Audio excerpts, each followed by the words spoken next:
Hey,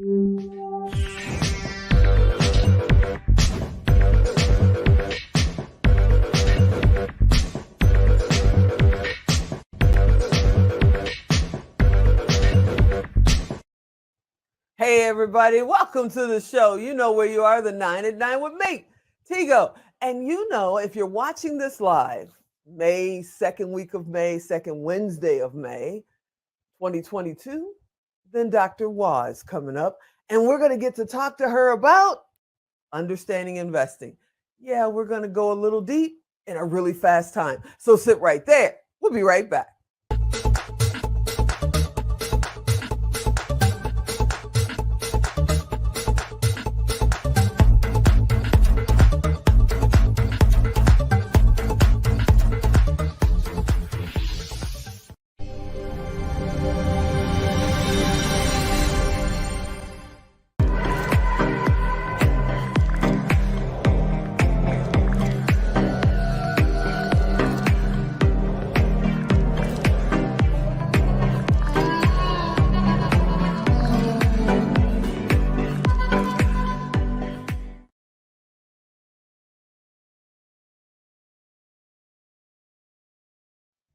Yep, you heard me right. We're going to talk about understanding investments and understanding investing.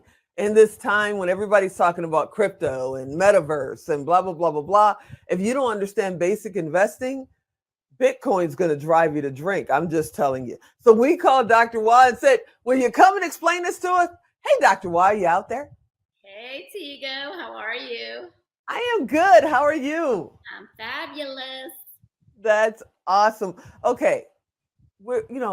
Bitcoin and stock market and investing in business, and people don't understand the basic, like we did in college, the basic 101 of what investing is. Can you kind of give us a little tip, an introduction to that? Yeah, investing is something that they don't teach us in school. Mm-hmm. Right? And so there's a lot of, when people hear the word investing, they get cold feet because there's just so much out there, right? So Right. I think learning, just like we go to learn anything, you have to be on the journey of educating yourself in whatever asset class you want to start investing in. But Okay. and you have to understand each investment class, the pros and cons, and the risk adjustment for each asset class. And so when you're investing, and I have a very, Jaime and I have a very diverse approach to how we invest and really have our money work for us.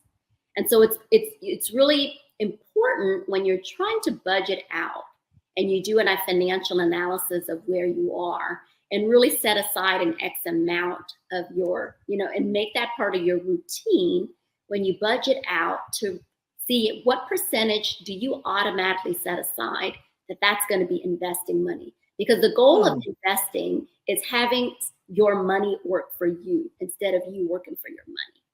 And so learning the different, there's a lot of shiny objects out there in the world of investments. Everywhere there's an opportunity to invest. Some are good, some are bad, some, they're just all over. So my biggest thing about investing in whatever you want to invest in is properly educating and getting get around an expert who is successfully actually doing it in that space and really understand before you invest in that. So when we talk about stock markets, right, and you hear a lot about crypto, you hear a lot about real estate. I mean, there's a lot of different things that you can invest your money in. So I always encourage people to at least learn the asset class specifically in what you're investing in and its reputation and its trust with someone that who's in the space. Now, you mentioned earlier, and it's so true, they don't teach this in school. I didn't get it between geometry and trigonometry. There was no investing class in between. But then again, I graduated a long time ago, so hopefully it's better now. But when people are deciding, how do they first start? Do they go, oh, I love real estate, so I'll research that? Oh, crypto sounds good, I'll research that? Or should they reach out to a certain kind of individual? How do they get started in the very, very first steps? So it first depends on how much money you have to start with in the world of investing, right? And it also depends on your risk tolerance, your age, and kind of what the long-term goal in the investing world is. So most people will start off, usually if you're at work and you have a 401k where they match it or something like that, Right, and you can set right. a small amount on the side. But that's kind of the traditional way that we've been taught, like, hey, go ahead and maximize and use that. Roth Hmm. IRAs, we're taught a little bit about that. But the real estate world is a world that we hear a lot of wealth. 90% of wealth somehow is in the real estate asset. But that's one of the biggest asset classes that people just want to dip their feet in and get kind of lost in because it's so diverse in the real estate space. So the Right. first question is, if you're investing into the real estate space, do you want to be active or do you want to be passive? And so when you're first getting your feet, just wet and you're learning, I encourage people to passively invest and learn the ropes first before they're trying to put out a whole lot of money and go do it on their own, unless they get into a mentorship program and they have the time and really want to get there. That's what they actively want to do. And they have the time and money set aside to be able to do that, to cushion themselves. But if not, the best way is to passively invest, leverage an experienced team to do the real estate, and then go from there, whether it's single family, whether it's multifamily. There's all these different models where you can passively invest and leverage an experienced team to do the work for you, What right? about angel investors? What about, a cousin, a brother, a sister is starting a business and, you got a little nest egg and you want to help them out. So you're thinking, hey, I'll go in, I'll be an angel investor and I'll help you get your business started. Is that something that you would recommend? How would you approach that if it was you?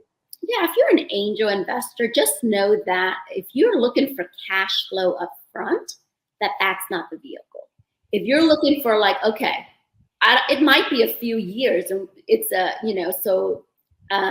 depends on the business, depends on how much you know about it or what you believe in the person carrying that. So it's kind of more like, yes, you can have a high reward if they go public or something with the company, but it just don't try to depend on that money for any cash flow. So if you're like, well, I don't care about cash flow and I don't really need that money for it, even if it took 5 or 6 years, I'm okay with that money sitting there. And if it's a small amount or whatnot, and can potentially be a large amount, then that's something that you have to see that may be. But you have to really, there's a lot of angel investor opportunities. We do a few of them. We're angel investors, but we have to really believe in the person, number one, and then the product or whatever services they're providing, number two. But I always invest in the person. Let's go on the other end. Because I've realized I've heard this a few times over the last couple of months where people are taking their full pension in a single check. They're not doing it monthly over time. They want all their money now. And they're finding themselves with a good little stack of money.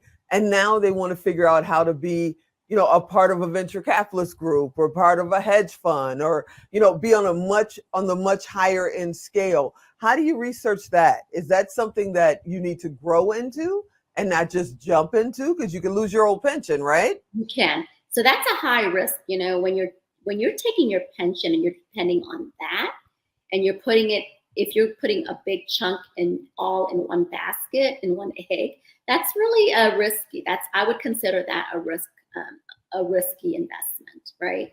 Because if you're a venture capitalist, it can do well, but then it can be very slow. Mm. So I like to spread I like tangible assets. I like things that I already know numbers exist, historicals there, it's stabilized. I know I'm going to get cash flow. I know it's going to appreciate. I know I'm going to get tax advantages like right now. And so I like to have a lot of my portfolio into the real estate space, but I am a venture capitalist. I am in crypto. I am in stock. I am in a lot of different things, but I know that I don't need that money at this time. And I know if those go south and I lose all of it potentially, that I will be Mm. okay.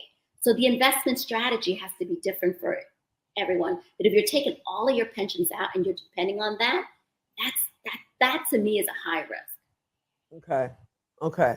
I totally understand it. And Alan already threw up the 2 minute warning. I swear his clock is fast. So I know the 1 minute warning is coming very, very soon. And before I let you get out of here, can you tell them how do they get in touch with you if they want to find your book, if they want to find about your practice or your real estate investments, how do they get in touch with you? They can find me on PassiveWealth23.com. PassiveWealth23.com. Okay, see, there's that 1 minute warning. I knew it was coming. He's so quick on the draw. So thanks, Dr. Wall. I can't wait to see what's going to happen next month, because now we talked about raving fans. We talked about understanding investment. Ooh, what's coming in June? I can't wait to see. Thanks so much for hanging out with me today. Thank you, Tigo. Hey, everybody. I hope you enjoyed this episode. As always, I hope you'll come back next time, especially the second week in June, because who knows what the good doctor is going to share with us then. And, go to tigodirect.com. If you did not get the web address, type in her name, type in investment. She'll come up. There's a little box. Send her a private message. She can reply to you. Okay, as you know, I'm Tigo, and I'll talk to you next time.